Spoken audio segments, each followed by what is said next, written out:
नमस्कार, आप देख रहे हैं वीके न्यूज और मैं दिशोर उपाध्याय। जम्मू कश्मीर से अनुच्छेद 370 हटने की बौखलाहट में महबूबा मुफ्ती के दिमाग का तार इतना हिल गया है कि उन्होंने जमकर देश विरोधी जहर उगलना शुरू कर दिया है।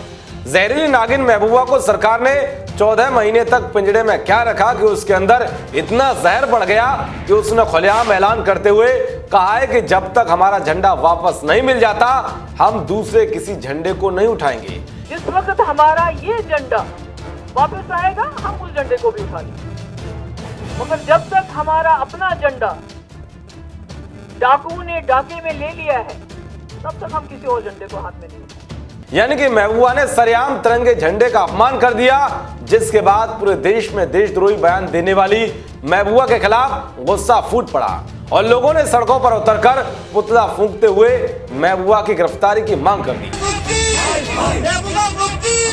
मैं इसे वाजिया करना चाहता हूं, अगर आपने दोबारा ऐसी भी कोशिश की ऐसी बयान देने के लिए, मैं आपको भगा भगा कर पाकिस्तान भेज दूंगा। जब बीजेपी ने महबूबा मुफ्ती को पाकिस्तान चले जाने की सलाह देते हुए कहा है कि दुनिया की कोई भी ताकत अब जम्मू कश्मीर में अलग झंडा नहीं लगा सकती, वह विश्व हिंदू परिषद ने महबूबा मुफ्ती के खिलाफ कानूनी कार्रवाई की मांग करते हुए कहा है कि अब नए जम्मू कश्मीर में उनके पुनर्वास की कोई जगह नहीं बची। उधर जम्मू कश्मीर के बीजेपी अध्यक्ष रविंद्र रैना ने लेफ्टिनेंट गवर्नर मनोज सिन्हा से अनुरोध करते हुए कहा है कि महबूबा मुफ्ती की देशद्रोही टिप्पणी का संज्ञान लें और उनके ऊपर राजद्रोह का केस चलाएं, उन्हें सलाखों के पीछे डाल दें।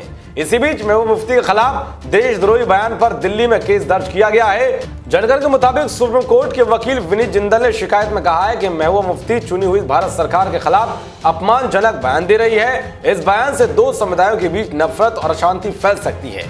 ये बयान चुनी हुई सरकार के खिलाफ युद्ध भड़काने के मकसद से दिया गया है। शिकायत में महबूबा मुफ्ती के खिलाफ सख्त कार्रवाई और prevention of insult to national honour act 1971 की धारा 4 और आईपीसी की अन्य धाराओं के तहत केस दर्ज करने की मांग की है।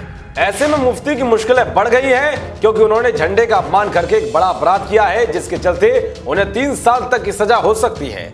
दरअसल देश में महबूबा मुफ्ती जैसी धृष्टता 80 लोग कर चुके हैं, यानी कि उन्होंने किसी भी तरह से तिरंगे का अपमान किया है।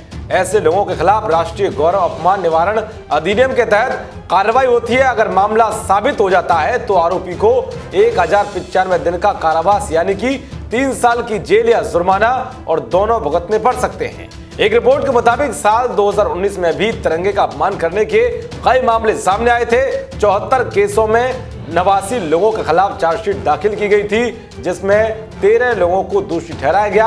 आरोपियों में एक महिला भी शामिल थी। इससे साफ है कि महबूबा मुफ्ती को तिरंगा का अपमान करना भारी पड़ेगा।